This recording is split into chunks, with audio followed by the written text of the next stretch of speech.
Okay, so my name is Hsieh. For those of you who don't know me, I am the Deputy Director for GRASP. I'm also the Robo Program Chair. I will be hosting our GRASP Research Overview. This is day 2. And here is the list of speakers. And we're going to go in order. Oops, sorry, Lars, I accidentally typed the wrong. I will fix that. Okay, so I get to be the time police. So the way this is going to work is everybody gets 10 minutes, and I will try and give you guys a 2-minute warning. And then when the 10 minutes are up, I am going to literally pull out the, well, actually, I'm going to figuratively pull out the little sort of hook and sort of pull you guys off stage, basically, okay? So for those of you joining, the way we're going to do this is we're going to have everybody connect, the presenters connect to Zoom, share the screen, just make sure you don't connect the audio, okay? So without further ado, and I'm going to try and give people some extra time. Since I'm here, I will start with my group. So my group is the Scalable Autonomous Robot Lab. This is, so we're a mix of people from CIS, MEM, as well as ESC. Really what we do is multi-agent robotic systems. So multi-robot teams, robot swarms. What are these things good for? They're really good for collecting data, right, simultaneously at different locations. So they're really great for environmental monitoring applications. Because of this, we actually do work in the marine setting. So we're interested in being able to do prolonged monitoring of ocean processes or any kind of spatial temporal processes. And the idea here is that we want to be able to collect good data in order to do a better job of informing our ocean models. This is extremely important because the ocean really drives climate weather patterns around the globe. And a lot of our ability to, sort of better understand ocean dynamics is critical in order for us to be able to improve our forecasting capabilities, okay? Also, the ocean actually sustains a lot of our economic activities. And so the ability to do a better job forecasting also has direct impact on our day-to-day lives, okay? And so most of the time when we think about these types of problems, you really need to have the ability to collect data at different locations across time. And so, and these are generally very, very large environments. You usually will never be able to put enough sensors, right, in order to get everything that you want. And so we have to think about making the most out of the sensors that we have, which means robots make a lot of sense because now you can adapt their locations over time and be able to essentially chase after the most valuable information, okay, based on whatever phenomenon you're trying to model and predict. This is a very harsh environment to work in, not just because it is dynamic, it's the fact, and the fact that you're mostly underwater. It's also the fact that, it actually hampers wireless communication. Wi-Fi, GPS, neither of these things penetrate the water. So it makes localization, it makes sharing information very, very challenging. So whatever you do, you really have to work with those constraints, okay? So the idea here, so we think about highly heterogeneous teams, so different sensing and mobility modalities. How do we collect this data? So we kind of addressed different kinds of problems all around the cycle. How do you coordinate your sensing assets, right, in order to go chase after the most informative information? For you to be able to quantify, right, sort of what sort of is the most important and high quality information, You actually, so you have to be able to build, first of all, some consistent description of this environment, okay? So we think about fusion, data fusion, especially fusion of data that comes in at potentially very different spatial as well as temporal scales. And more importantly, how to do this in a distributed manner because you're operating in a severely communication constrained environment. We also think about representation, right? These are very dynamic environments. There's a lot of noise. And so how do, and most of the time, sort of this is very different from some of the mapping problems that we're used to. We actually have a lot less data in order to build good models, okay? So this is very different than your standard indoor SLAM, where you're working with large sort of quantities of point cloud data. And so we kind of work all around there. And then we also think about, so this is a picture of the Modbots, which is collaboration with Mark Yim's group, and then sort of Cindy's Origami Robot, which I'm going to let her talk about. So this is a collaboration. We think about how do we design next generation sensors that will be able to really leverage the ocean dynamics to prolong the operational lifetime of these sensors. And so think about really minimally actuated vehicles that can have the capacity to go a lot of different places just by leveraging the ocean currents, okay?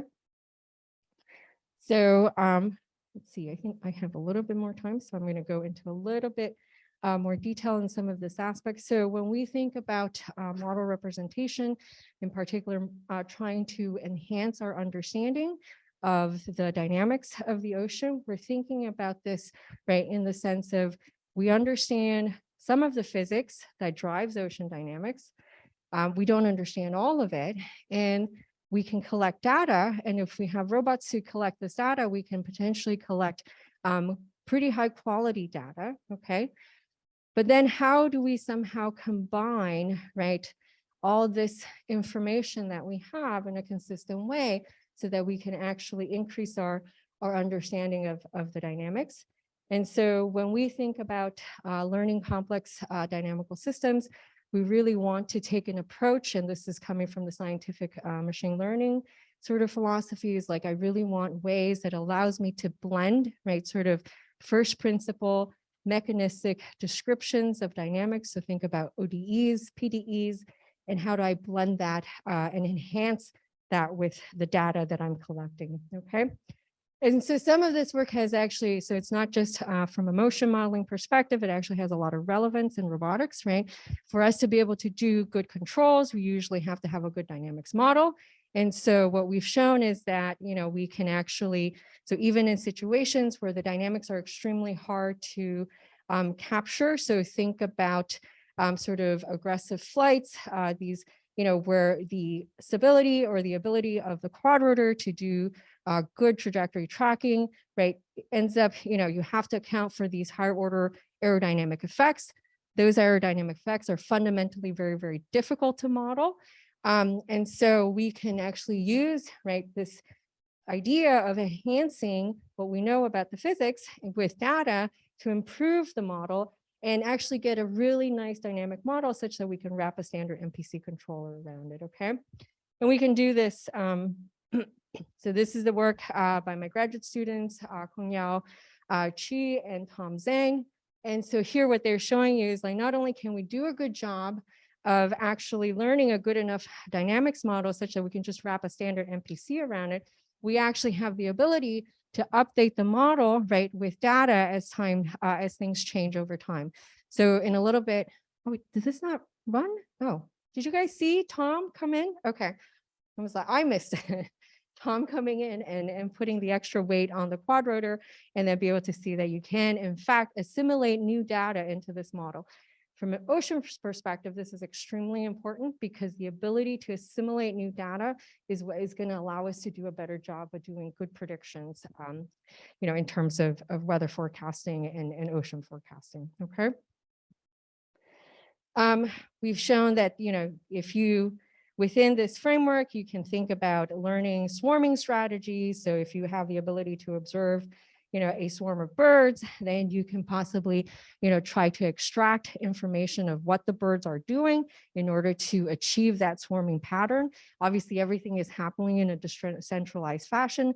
And so what we're really trying to learn is that single agent control policy. And the neat thing is that because you have now the ability to constrain the learning, right, with some knowledge of physics, you can actually extend, right, these learned policies and apply them to swarms of different sizes. Or basically, you have the ability to generalize beyond the training data set that you've used. Okay. I'm running out of time. So not just, we don't just think about deep learning methods. We also, when we kind of leverage, right, our understanding of these complex, dynamical systems that changes over space as well as time. And so we can think about this robot swarm, right, as simply a collection of initial conditions. And then we can think about asking the question, can we somehow extract, right, an understanding of the global dynamics, through by leveraging transfer operator theory. And the idea transfer operators basically provides you a global description of the dynamics. The challenge, of course, is that you actually have to, map the state information into a higher dimensional space. The transfer operator then gives you the dynamics in that higher dimensional space. Okay.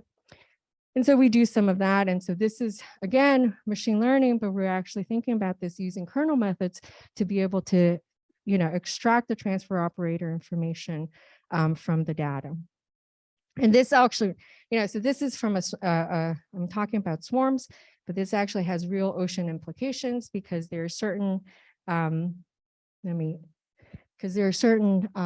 sort of features in the water where these methods will allow you to do a really good job of extracting the relevant sort of dynamical features that actually gives you information about how things propagate in the water. Okay, so I'm going to stop here.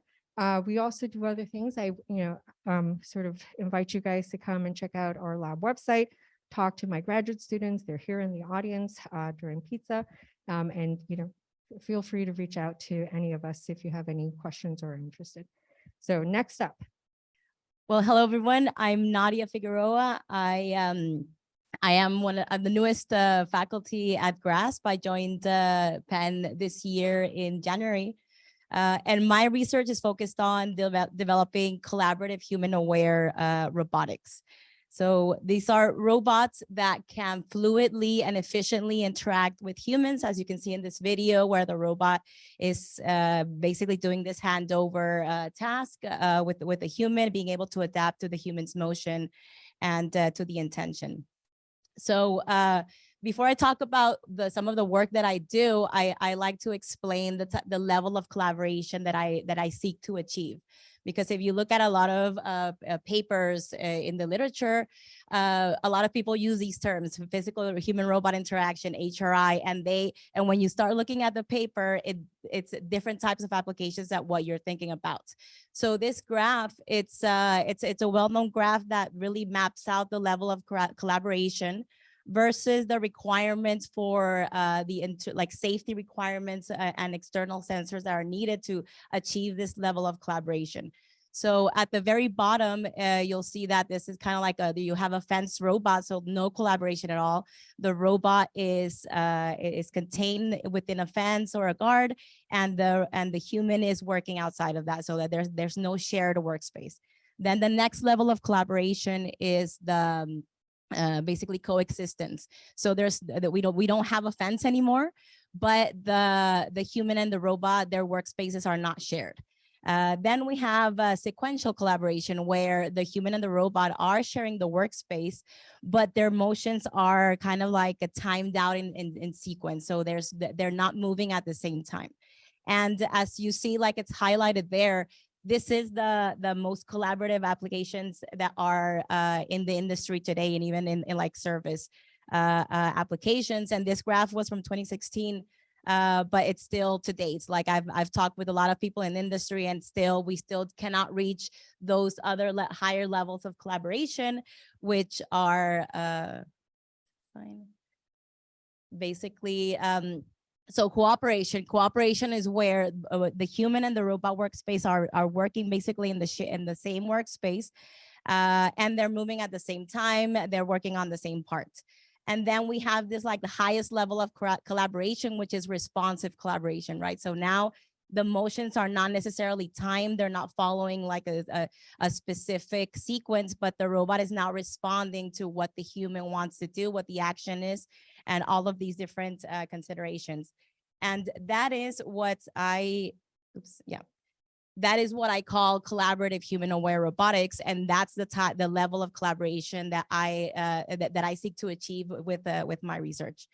And of course, the graph that I showed was kind of like a posed within the industrial setting, but obviously we want to have this level of collaboration as well in the household. For example, robots helping us do household tasks. So most of the work that I do is really focusing on how can we learn from humans. If the robot is supposed to be working with humans, then the most logical way of learning these tasks is learning them from humans in the human workspace. So then the other type of application is also basically collaborating with human. Now that the robot knows what the task is, how can the robot now collaborate in a safe and efficient way with the human, like with the handover scenario or cleaning up a shelf like in your room. So I like to talk about like, so what are the objectives of this kind of like physical human robot collaboration? So what the first objective is efficient teaching, right? So like if we want the humans to teach the robots what the tasks are, then that interaction, that transfer should be as efficient as possible. And the robot should be adaptive and reactive as well. So once the robot learns what the task is, it should be able to adapt to small changes in the task. It should be able to react if an obstacle comes in or if some other agent comes into the workspace. So whatever model or task that the robot has learned, it should have that capacity to adapt and react. And obviously guaranteeing safe interaction, right? Guaranteeing safety for the robot, basically that doesn't crash into the table or into or with another robot or with a human.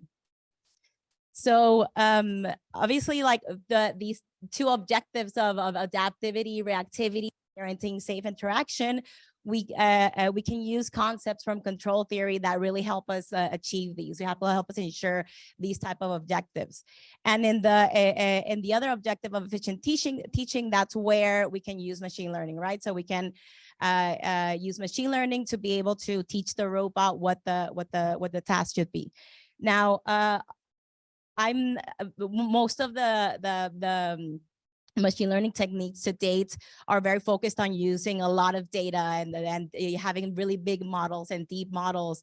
But that doesn't really work in this context. So like in the context of human-robot collaboration, that doesn't work because, first of all, there's all of these problems of model selection and then having to collect all of this data, training data, and waiting hours or even days to train your models when we actually want the robots to learn in less than a minute because the human is right there waiting for the robot to learn what the task is.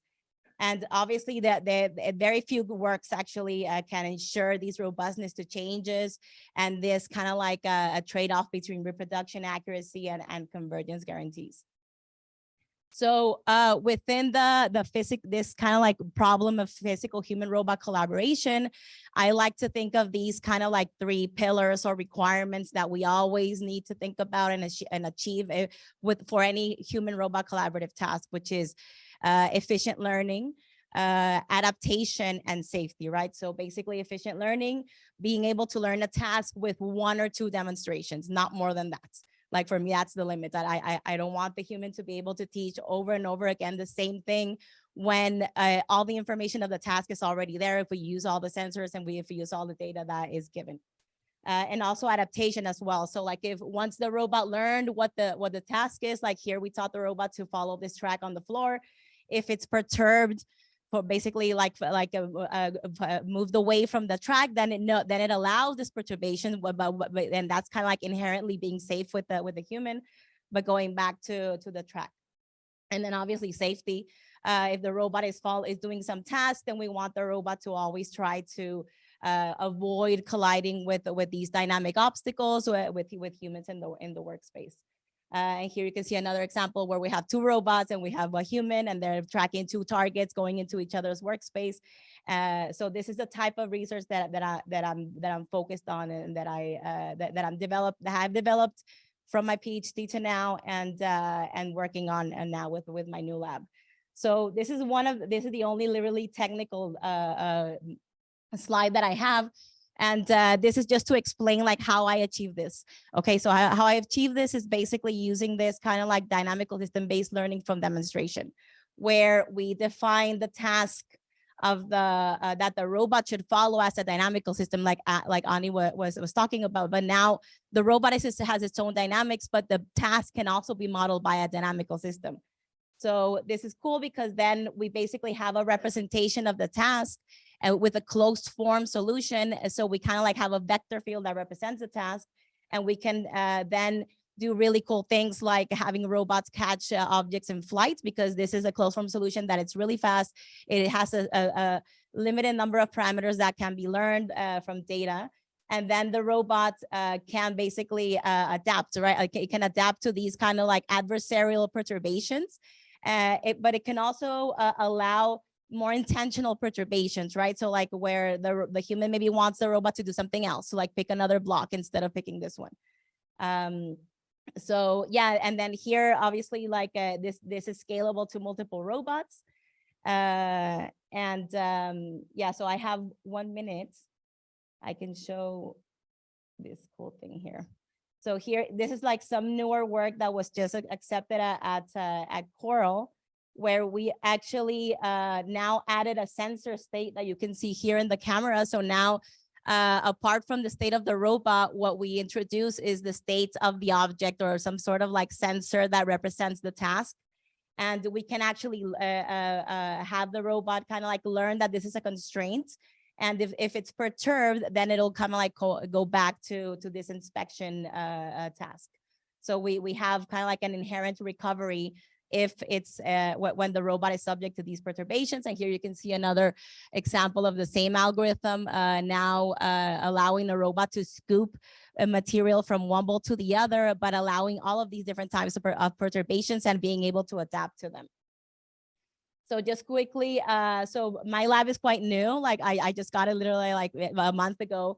So this is what the lab looks like. I have 3 PG students that just started a couple of weeks ago. I have 10 master students working with me in a whole bunch of different projects related to physical human robot interaction, robot learning, how to integrate perception to these motion policies, how to understand the effects of uncertainty in motion policies. Yeah. Hi, everybody. My name is Wei-Shi Chen. I'm a postdoc, and I will be representing COD Lab, led by Dr. Daniel Koditschek. Okay,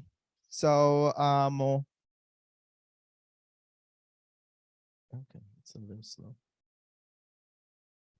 Okay, so I'd like to share a video of a squirrel trying to jump over to a rod that is very, very far away. And you see that when it's jumping away, let's try to watch it again. It realizes it's so far that it jumps on the wall and then jumps back on the rod. And we like to ask the question, can we build a robot to do something like this? Or is it possible or not? So a lot of our research focus on templates and anchors, where we try to strip away all the hard kinematics and try to understand the internal dynamics of the whole embodiment of the robot or animal, and we try to understand how they work and how they do their stuff. We also believe that there are embodied intelligence in the robot or in the animals, so that we can, by understanding how they look, by understanding what their shapes are like, their size are like, we are able to do better controlling and do better designing. And we also focus a lot on theoretical hybrid dynamics and navigations.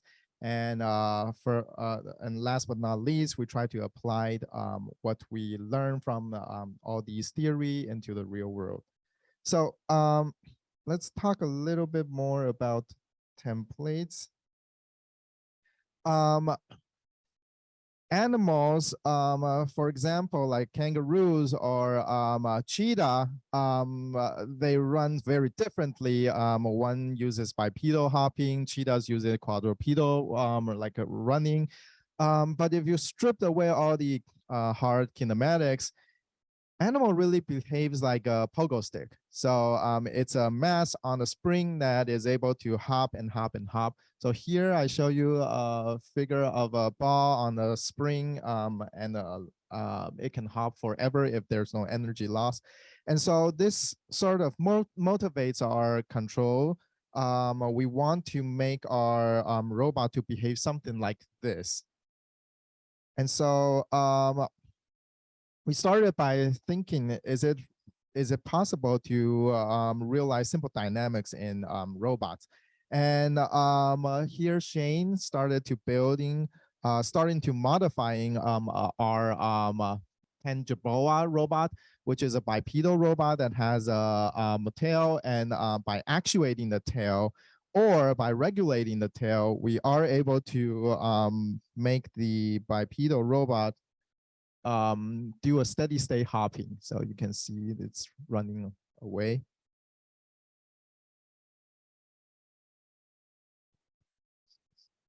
Okay, and so next we try to expand this work into damaged limbs. So a lot of time we have like a quadrupedal robot or a multi-legged robot.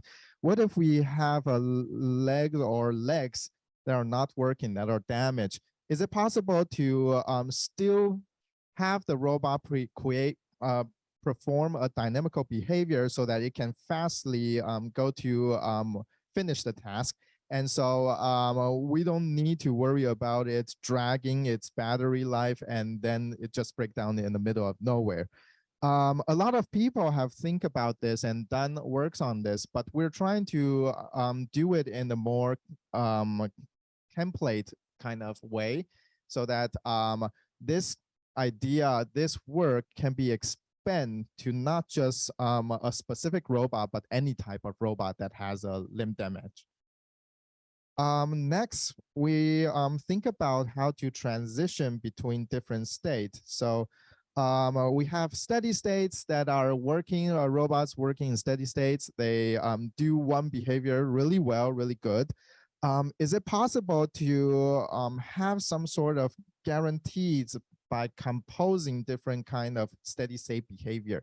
So we like to find the transition between these different type of behavior. And we want to show that, okay. And so we also want to show that by anchoring these lower degrees of freedom templates. So for the previous slide, you see that there's two-dimensional brachiating for robots. Now Tim was trying to see if we can embed anchor these low degree of freedom templates into a higher degree of freedom spaces. So here you see that we're pulling the robot with a really large force, but the robot still tried to point towards the same direction. So it's try to stabilizing its pitched. And the next video on the side, you see that the beginning orientation was a little off jogged, but the robot can jump to the box with the right angle in only one try. And so we have a lot of different steady state templates. We have a lot of different behavior that we know works. We're trying to see if there's a formal compositional schematic that can compose all of them together And it's either a sequential composition method, it's either a parallel composition method, or whether we can do it in other different kind of like composition. But is there a guarantee? So our math postdoc, Paul, is thinking about this in a more theoretical methods. So next, I'd like to talk a little bit about the embodied intelligence. So we like to ask ourselves, why do the animal behave like, why do they look like the way they look like? And so we have paleontologists that ask these questions, and she is working with an animal that doesn't exist anymore. And most of the paleontologists think about these kind of spine in the very kinematic methods. So they don't think about force, they don't think about compliance, but she is trying to bring these type of compliance and force method into this realm so that they can not only predict how it walks, but how fast it walks. And we're also thinking about how to build useful spines. So here we have a video of a spine showing a twist motion. We also have a robot that has a bending motion. Can we combine these two types of different motion? And even if we can, how do we make the robot do stuff that is better than the robot that doesn't have a spine? Can it do parkour? This is something that we would like to ask. Last but not least, we also think about how does compliance work in the robot. And so my work is about how to do compositional methods of using different kind of origami modules and creating a robot that has different stiffness on different segments. And by understanding how these kind of compliance work in the robot, we're aiming to expand our knowledge of designing robot to build a better robot. And so this is Cod Lab, and if you are interested in any of our project, feel free to contact our lab coordinator, Deidra. Thank you. Hi, everyone. I'm Kelsey Saulnier, and I'm here representing Vijay Kumar's lab. It's a very large lab, so for those of you in the audience from the lab, if I don't get around to your particular research, I'm sorry, there's too much to cover. I'm just going to try to cover like basic sections of research that are being done in the lab. So to start off, one area of research in the lab is into swarms of robots with swap constraints. And so these are small size, weight, and power robots. And we're trying to figure out how we can bring autonomy to these smaller and smaller robot swarms. And so there's many reasons you might want smaller swarms. One of the reasons for researchers is that they're safer.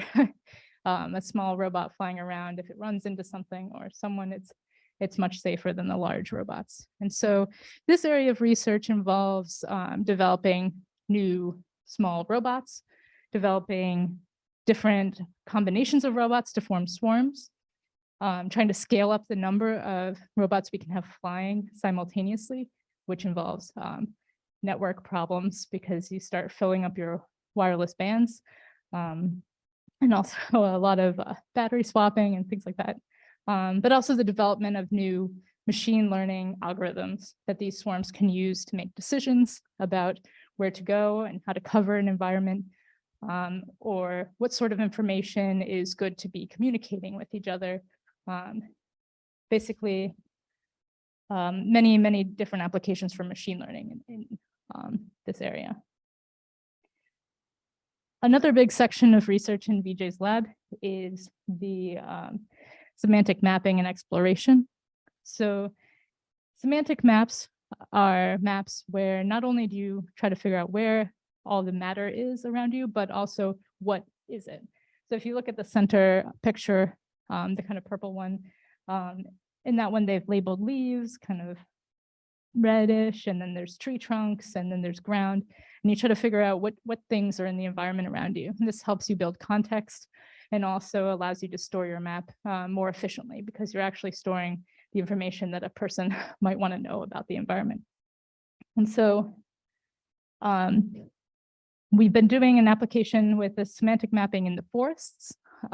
This is a really fun area of research because the researchers are actually going out into the woods and flying the robots in these very challenging environments while trying to solve these mapping problems.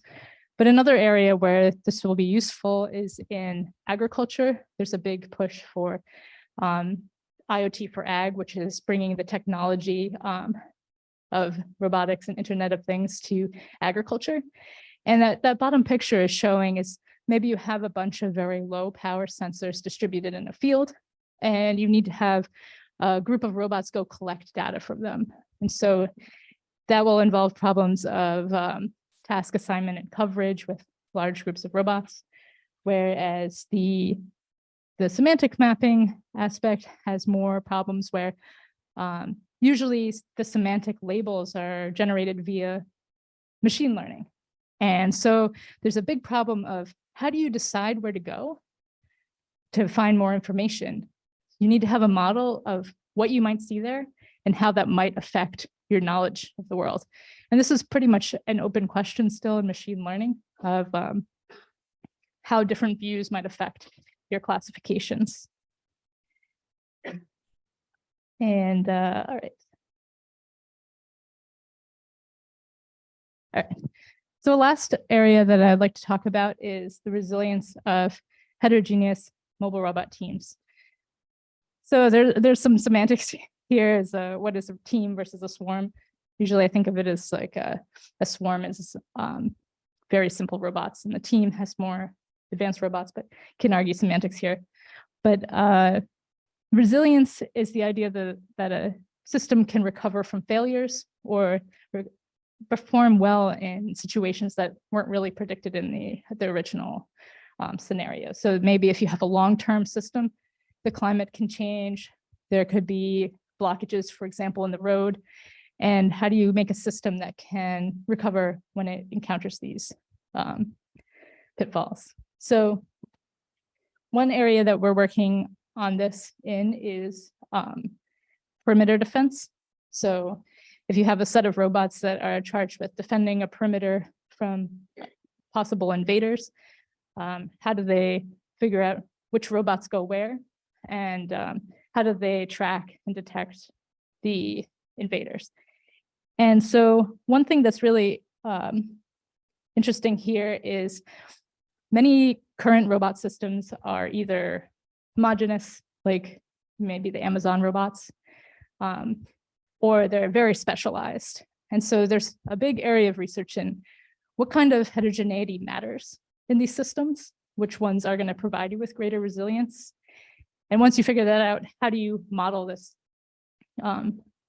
these traits in order to do some sort of optimal task assignment or perhaps optimize your level of resilience? So this involves new mathematical models as well as solving more applied problems like perimeter control and target tracking. So on the resilience note, I'm going to talk a little bit about the work that I've been doing. So the work that I've been doing most recently is in this resilient consensus. I've also done a bunch of mapping, machine learning, other things like that. But right now it's resilient consensus.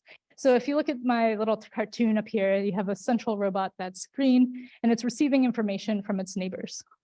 And usually in consensus, what robots do is they average the information from their neighbors, and they come up with their own value, which for their neighbors. So if they just average those values, you get 4.9. But you can see that most of the neighbors are sharing a value around 3. And then 10 is adversarial. One of the robots is trying to screw up the consensus. So with resilient consensus, the robot ignores the most extreme values its neighbors are communicating. You have this like Facebook. If everyone listens and takes into account all the information they see on Facebook, everyone's going to get more and more extreme. But if you ignore the fringe, you can come up with a good, happy medium. And so the bottom graph below the cartoon shows a large network. And when they're using plain consensus, the robots kind of converge to various opinions that are between the two bad values, which are those dotted lines. And when they're ignoring the extreme values from their neighbors, they are able to reach consensus within that green area. One challenge is that, yes, you can ignore the extreme values, but if you are in an echo chamber and you don't have enough diversity of communication, you're still going to reach bad values. There's a bunch in graph theory to determine how to make a network that is sufficiently. And then this last one is robots exploring a world, and the bad robot in red is communicating that the upper Brilliant consensus, they're able to ignore that bad robot and explore the whole environment. So I'm going to graduate soon. So if anyone's interested in this, this work, I would love to see it continued after I'm gone. All right. Hello, everyone. So today I'll be presenting the recent work and recent research directions of Nik Matni's group, and we're otherwise known as the Unstable Zeros. I'm Thomas, and if you guys need to figure anything out about our group, all of the information needed will be on Nik's website. So what is it that we exactly do, right? So the broad umbrella term for the kind of work that we do is called learning for dynamical systems and control. The learning can be optional depending on the context. So, I mean, our goal is to create sort of high performance autonomous systems and with provable guarantees and fast algorithms. So hopefully we can do something like Tesla and Boston Dynamics minus the learning. But of course, you know, this might be far in the future, depending on where along the algorithmic pipeline we are. So that's what we hope to do eventually. So of course, one of the big questions, I'm sure people working on like RL or learning for control, like something we eventually face is things aren't working, right? Even experts, like when they do things, like things just don't work. And when you do optimization, like sort of stochastic gradient ascends, your loss curves can look like really funky, like extra funky. And you're just like, did I do something wrong? It's like, is my model wrong? Did I code something wrong?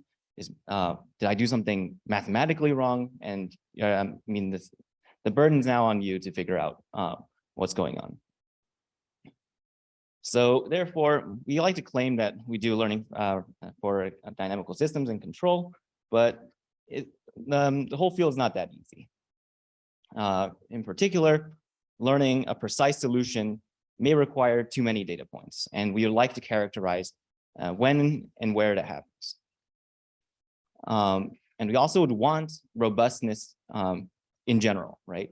Either because we're going to be transferring these high throughput models trained in simulation to a real robot or something in reality. So therefore, it's going to suffer from simulation to reality gap, and we don't want things to overfit to, you know, sort of edges that we've cut off in simulation.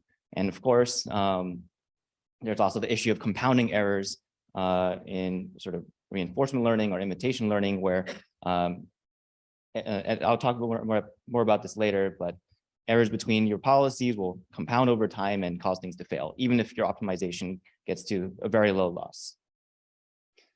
And very importantly, we have to respect the fact that information is local and takes time to propagate through your system. So now getting to what we actually do. So we kind of do like a hodgepodge of things, but sort of overall, we try to understand the fundamental properties of learning-based control. So we, and this might mean through characterizing the performance robustness trade-offs of various control problems, or finding ways to respect communication structure through distributed control.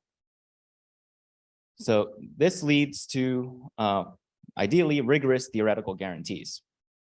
But we also don't want to shift the responsibility into verifying your assumptions and verifying the premises of your theorems. So oftentimes we operationalize these guarantees through practically and provably correct algorithms.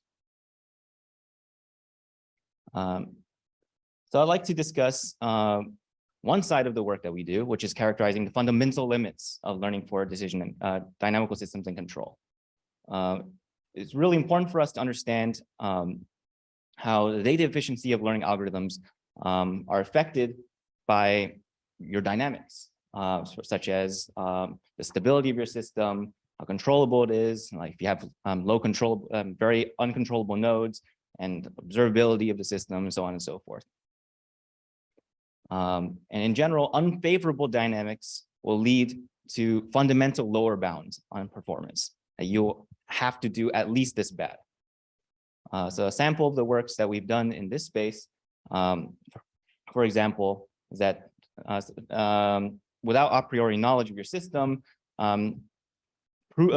generating provably safe things such as stability certificates or control barrier functions require enough samples to cover your ambient space. So this kind of defeats the purpose of learning because you need as many samples as just tiling your entire space. So you kind of suffer from the same curse of dimensionality. And sort of nominal state estimators or controllers that are trained without sort of inherent robustness properties can be extra susceptible to small perturbations. And just to see what this looks like, for example, I have a little plot here where when we decrease the controllability and the curves you see are the trade-offs between a robust solution and a nominal solution, we see that the suboptimality of our sort of average case controller widens. That once your controllability decreases, the cost of being wrong increases. And another work is sort of on just the fundamental optimization properties of learning for control.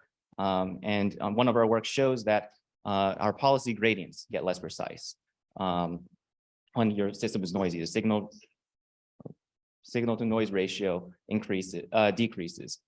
And similarly, there's a plot here where you decrease controllability, and now the standard deviation of your gradient increases dramatically. So, okay, all of this negative stuff aside, now I want to talk about the fundamental boons of learning for dynamical systems and control. And I thought, you know, there's a whole slew of work that we are doing on this in this, but I would like to focus on the case study to exactly walk through the various, like our various sort of philosophies when it comes to this kind of work. So on the flip side, favorable dynamics can imply data efficiency. So we consider the problem of invitation learning, which is specifically to learn a policy from expert state action pairs. So you have expert trajectories and you match, you have the expert states themselves and what the controller was at that state. So this is an attractive problem for people in L4DC because the learning component is simply standard supervised learning. We're just matching states to action pairs. So like X and Y pairs. But unfortunately, it's not that easy because there's a distribution shift.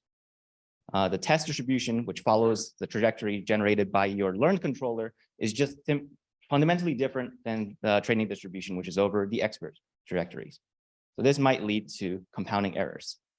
And with a little cartoon to illustrate this, even if you start within your expert's state distribution, your learned and expert trajectories can sort of deviate, and suddenly you leave your occupancy, the expert's occupancy, and you suddenly reach a failure mode.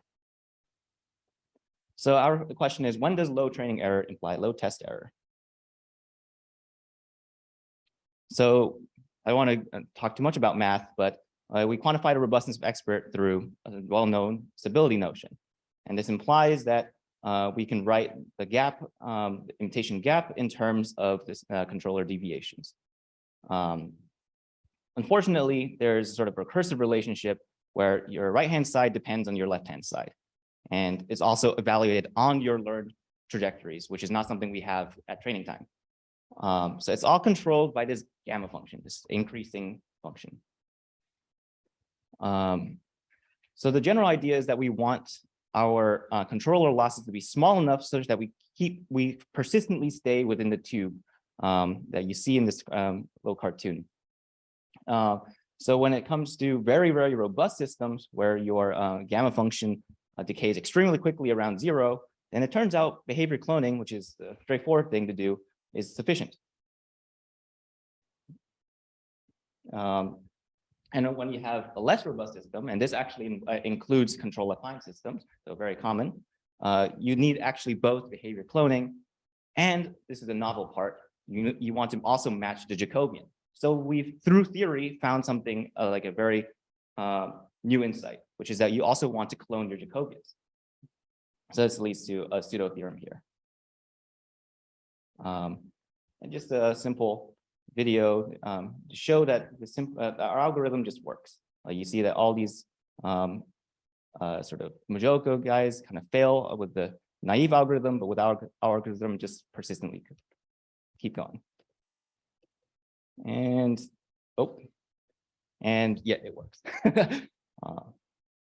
So these are the stable heroes of our unstable zeros. We've already got some alumni going to great places. And also like shout out our very dear co-authors. Thank you. And so I'm Marc Miskin. I'm the PI of the Miskin Lab, and my group is interested in making tiny robots. So all the robots you see on the screen are things that our lab builds. There's bipedal robots, quadrupeds, there's hexapods on there. There's some that don't have legs at all that propel themselves by fluid flows. But the one thing that all of these robots do have in common is that they're all microscopic. If you look at the scale bar in that movie in the top in the center, that's about 100 microns, which is about the width of a hair. And that's about the smallest thing that you can see by eye. And so all of the robots that my group is interested in building are literally microscopic. They're too small for you to see. So I'm going to tell you a little bit about the legged ones first. And one of the neat technologies that we kind of pioneered and came up with is this that you see on the screen here. So this is the world's smallest electronically controllable actuator. It gives you the tiniest possible bending that you can have for anything that you can control with an electrical signal. And this one is curled up. It goes from being uncurled to curled in response to a voltage that's being applied by that big metal pole that's coming in the side of the screen. Now, this might not look like much, but this is a really tiny device. If we were to put a red blood cell up on the screen for comparison, it would be about that big. So this is a remarkably small unit. It can be fabricated in a clean room like the one over at Sing, which means that you can make it a lot like circuits. So we don't just build these things one at a time. We actually can build them massively in parallel, millions and millions of legs, looking like the legs of your future robot army. The robots themselves, because they're built with circuits in those legs, can also be built in parallel. So we build these things on disks about the size of your hand. Each disk has about 1 million robots. We like to dice them up into little chips. Each chip will have 10,000. You can make every single robot different. You can make every single robot exactly the same. It's just like circuits. Complexity is free. We also came up with a series of techniques of getting these things off of those chips and out into the world at large. So here's a movie of kind of the last few moments of one of these release processes. We're using chemicals to dissolve the surface underneath the robots. And then you can see once the surface is dissolved, the legs all fold up and you get your robot army. So this swarm has something like 10,000 robots in it, the full order of magnitude more than the next nearest. And again, it's just a consequence of building these things massively in parallel. We've built kind of 3 generations of these things, so I'll walk you through them really quickly. This was the first generation. I built this as a postdoc, and this robot's very simple. In fact, in some sense, it's not even really a robot. It's got 4 solar cells in it, and if you look at the solar, those are those little rectangles, and if you look at the solar cell closest to the top of the slide, you can see there's a little white dot. The white dot is a laser spot that we can control. We have a system that allows us to project whatever light we want under the microscope. It's now closed loop, which is kind of cool. And what we're going to do is just shoot the laser back and forth between different solar cells on the robot. Now, solar cells are wired to different actuators, and so you can kind of, it's like a marionette. You can turn on and off sets of legs, and off goes your little tiny robot marching around. Now, this is fun, and I got to shoot the lasers at this robot, so if you want a cool PhD, I hope someone tops shooting lasers at tiny robots, but it was really fun. So the first thing I did as a PI was take that away from my students and make sure make a real robot, right? So this is slightly better. It's no longer a marionette. This is our Hexapod robot. This was largely made by my friend Michael Reynolds, still at Cornell. in collaboration with me and some folks from my group. But this robot has an onboard clock. So it's got a full integrated circuit. It's powered entirely by light. It runs on about daylight. And this is totally autonomous. There's no human telling it what to do at all. The clock generates the correct gait pattern for, in this case, it's alternating tripod gait. This little robot shuffles around its tiny little world. So that's Gen 2. We're now on to Gen 3. So this is a robot my group is building right now over in the Sing Center. We're building this in collaboration with some folks at the University of Michigan, which is a big hub for building tiny computers. And we affectionately call this robot Smartbot. So this is the circuit floor plan for Smartbot. Smartbot is 210 microns by 335 microns. So it's about 2 hairs widths on one side, 3 on the other. It's powered by solar cells again. So Smartbot's power budget is about comparable to a paramecium. It's sufficient so that it can run on daylight. So on a bright sunny day like today, Smartbot can live. It has some sensors on it. So Smartbot has 2 sets of thermometers and 2 sets of voltmeters. The idea is that it can measure both lateral differences to look for gradients over its body, and it can also measure temporal differences to see if its environment is changing. It has 2 special solar cells that it uses for communication, so you can program it. A series of contacts for legs. This also has circuitry for driving the legs and creating gait patterns, a lot like that ant robot one slide back. And then in the center here, what's all this stuff? Well, that's a microcontroller and some RAM. So inside of this robot is a fully programmable architecture. You can tell it what to do like any other robot, except it lives in a space that is just barely on the edge of what you can see. If you want to know what they look like when you release them, so here's one Smartbot. We've mounted it onto a penny. Maybe some of you saw this demo at ICRA. If you want to, you can come to my lab and check it out. But that's how small this little tiny device is. And I should say, the circuits all work, which is actually pretty cool. And the part we're just trying to finish up now is getting the legs to not get broken while we build it. But I'm pretty sure we're going to figure that out. I want to tell you, do we have time for, how much time do I have? Awesome. Perfect. That's great. I'll tell you briefly about this other set of robots that we're building. So not all of ours have legs, and we've kind of fallen in love with this other mechanism of propulsion. So again, we sort of stripped this down. It's not really a robot, it's more of an engine. But this is this one that propels itself by creating fluid flows through chemistry. And it's again driven electrically, which means you can build control systems on top of this, which I think is cool. But unlike legs, things that thrust around are a little bit easier to think about and conceptualize and plan for how they're going to move. So the way this robot works is it lives in hydrogen peroxide, about the same dilution as what you put on a cut if you hurt yourself, although it doesn't have to be peroxide, we just like it. And it has 2 electrodes, those big black things. And so on this electrode, it takes in a hydrogen peroxide molecule and it spits out an oxygen and 2 acid molecules. And on the other electrode, it takes in those 2 acid molecules and another hydrogen peroxide and spits out 2 water molecules. So it does decomposition of peroxide into oxygen and water. Now, in order for that to happen, electricity has to flow through the device and also through the solution around it. And when you pass current through a fluid, it also pushes on the fluid itself, right? Those moving ions bump into the water molecules and that creates a flow. And that flow is sufficient to propel the robot. So you can get a little propulsion system where this thing just swims, off it goes, just doing this chemistry as it moves. And it's kind of cool. If you increase the power to the robot, you increase the thrust. You can do all kinds of other fun stuff. Now, once you have engines like this, you can do other more fancy things like glue them together and then change their angles by doing kind of folding tricks. So this thing we affectionately call the TIE Fighter for an obvious reason. It looks like a TIE Fighter from Star Wars. And this robot you can actually turn. So one of the things we're building right now are systems to kind of control and pilot this thing, but you can see off it goes, thrusting itself through space and kind of turning towards the edge of the slide. So one of the goals here is, again, we plan to incorporate electronics on this, and in addition to legs, have sort of thrusting ones that can propel themselves, just different ways of moving and traveling around. And that's kind of what we're about. So my group has several graduate students now. They're listed below. We have a new one coming in the fall. And all of these different things are stuff that we're interested in. So building systems for actuation, building systems for sensing, building computing systems, integrating them into robots in the clean room. And where we're hoping to go in the very near term is, as we make these things smarter and smarter, really transitioning away from fabrication all the time and more towards more traditional robotics. Like, how should we program them? How should we make them sense? How should we make them work together in order to do tasks? But that's what we're about. Thanks. Okay, so yeah, thanks for being here. I'm going to present today the work that we're doing in Professor George Pappas' lab on safe, robust, and distributed learning-enabled autonomy. Yeah, I'm Lars Lindenmann. I'm a member of this group. Just my pointer is not working. And here are some of the other members. Some are missing, but these are most of the PhDs and postdocs that are working in our group, and some of the sponsors as well. Okay, so like I said, we're working on autonomous systems. So what are autonomous systems? Basically, these are engineered systems that operate in complex and open-ended environments.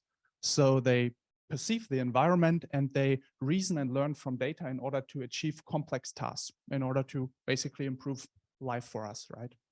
And I've shown some examples over here, applications that we're looking into from the automotive industry, manufacturing, healthcare, robotics, but also agricultural applications, connected cities, aerospace, and automated services. And all of these examples here certainly highlight the importance of autonomous systems research. I also want to briefly talk about the research or the key research challenges that we focus on, one of them being safety of autonomous systems. So we want to make sure that autonomous systems are safe with respect to some given safety specifications. And we're also interested in intelligence of autonomous systems. So how can we build autonomous systems so that they achieve intelligent and complex system behavior? Another thing we focus on is distributed autonomy. We've seen some distributed multi-robot systems here already. So we're trying to understand like behavior of multi-robot or multi-agent systems, as we call them, and how we can make distributed decisions under limited computation and communication. Okay. Another research thrust that we focus on is at the intersection of learning and control, in particular with a focus on robustness. So we're trying to understand how we can build robust machine learning algorithms for control. For instance, how we can build robust perception algorithms that we can use in control, or robust deep learning algorithms. Another topic we're focusing on is on verification of AI-enabled systems. So assume we're given any autonomous systems that uses machine learning components, for instance, how can we verify system correctness and how can we assess risk of such system? Okay. This was the high-level overview. I want to talk briefly about four of the topics, or four of the recent research outcomes that we have here. The first being on safe autonomy in unknown environments. So how can we achieve safety when the autonomous system doesn't know the environment in which it operates a priori?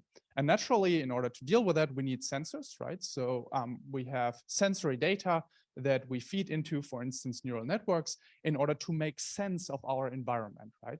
So we get estimates of agents in the environment, of objects, right?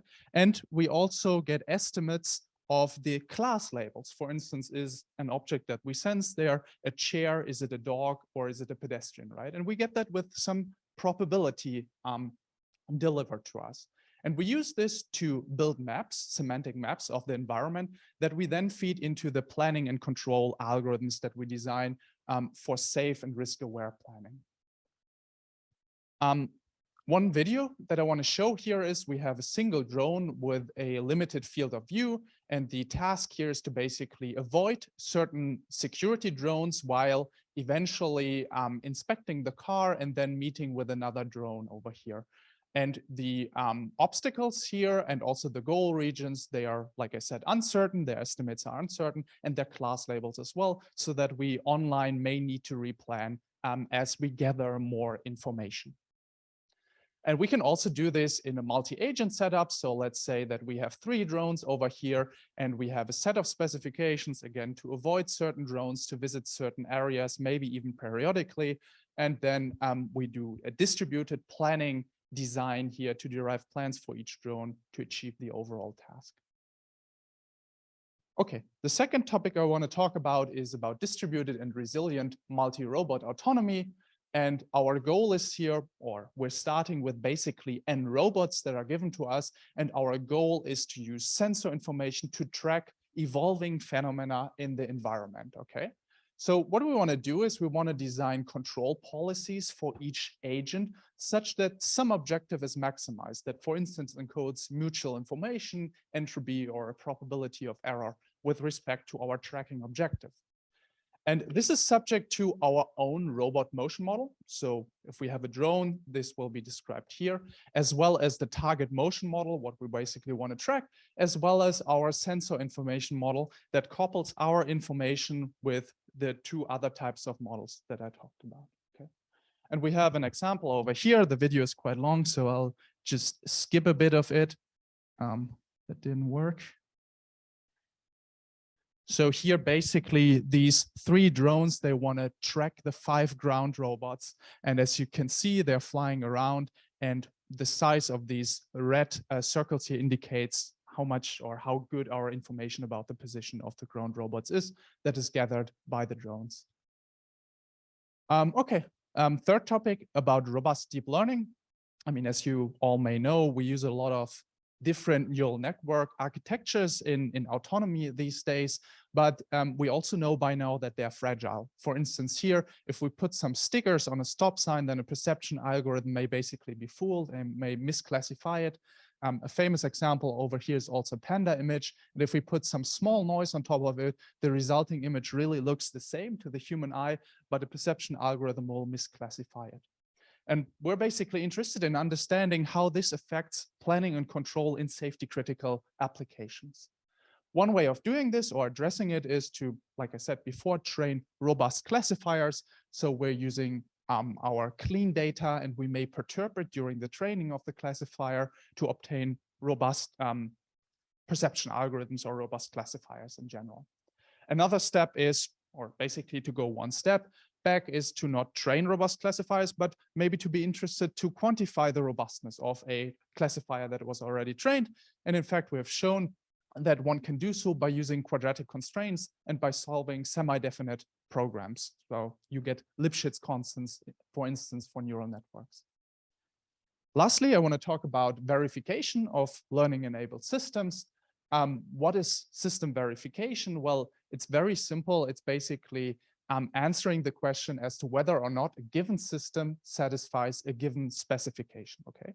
And this can be quite a difficult task because of the, well, for complex systems, this can be difficult, but what we're focusing on here in particular is we want to also quantify the risk of a system.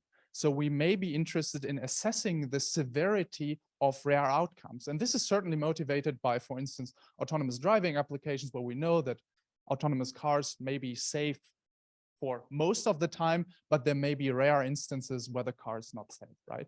And we want to basically quantify risk, and we want to verify it. And in order to do so, we use risk measures from finance that can really capture tails of a cost distribution that we use here. And here's an example. We have, for instance, 4 neural network controllers here in these 4 pictures that we employ, and we're interested in estimating the risk of a collision. And I've shown a histogram over here. We can see the yellow controller is the least risky one. You can also see it in the video. It drives straight in the line, while the worst controller here in red is not doing a so good job. Okay. With that, yeah, I'd like to thank you again for being here. Happy to answer questions here or offline as well. All right, hello everybody. I'm the last presentation, so the goal is going to be to not be boring. So I'm Cynthia Sung. I'm an assistant professor in mechanical engineering, and our group works on computational design, compliant, and origami robots. So to give you an idea of what the vision for our lab is, we believe that in the future, robots can be accessible to everybody, not just engineers, not people in labs, not people in industry, but whoever wants a robot should be able to get one. So the idea is that in the future, let's say you have an idea for a robot that you want to create and use inside of your own house. Well, you don't have to necessarily be a trained roboticist to create that robot. Instead, you can go down the street to build a bot, not build a bear, right? Build a bot. And the system there will help you to build this robot. It'll ask you questions like, what is the robot's task? What kind of geometry does it need? What is its battery life? What do you actually need it to do? And it will help you to make the design decisions that you need to make in order to make this idea a reality. And once you design the robot in the system, then it will very quickly create the robot physically in real life so that you can take it home and use it in whatever application that you want. So the question that our lab is primarily concerned with is what exactly goes into the system?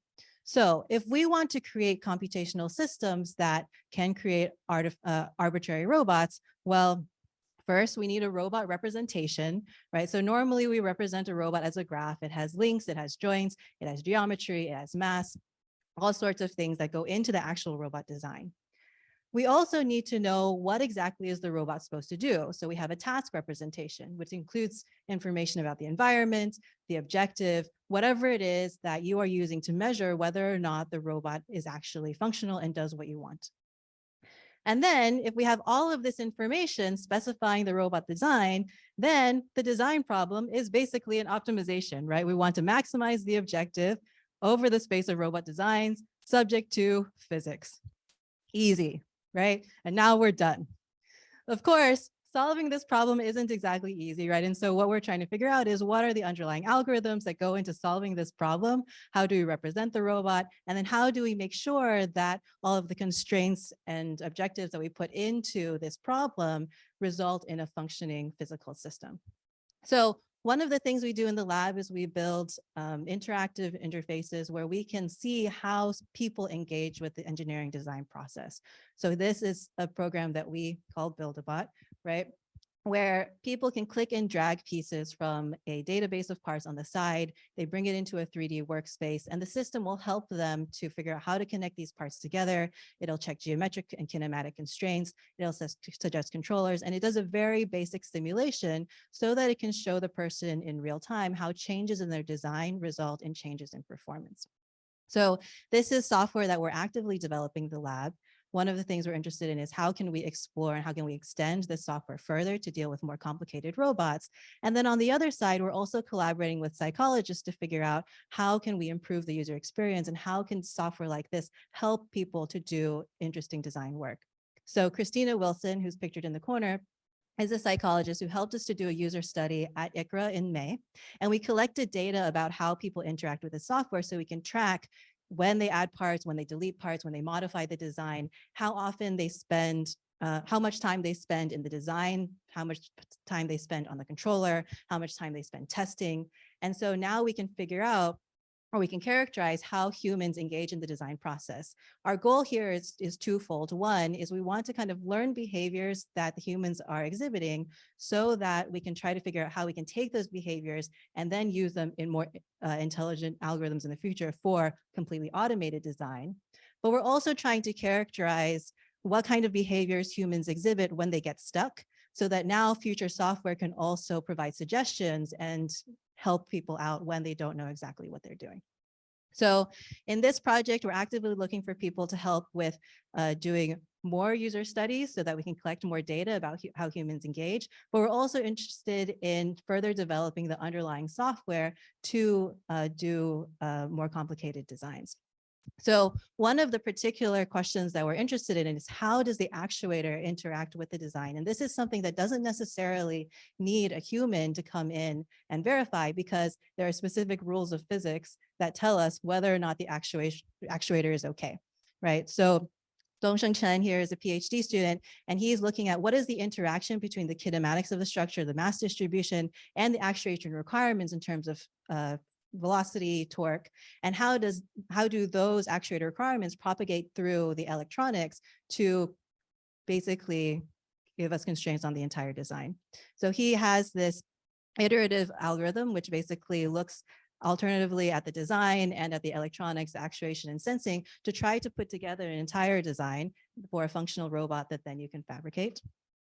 And then in addition to this, we're interested in thinking about how does the compliance of the structure then impact the design and how well it works and how energy efficient it is in the real world. So here, a little bit of a tangent.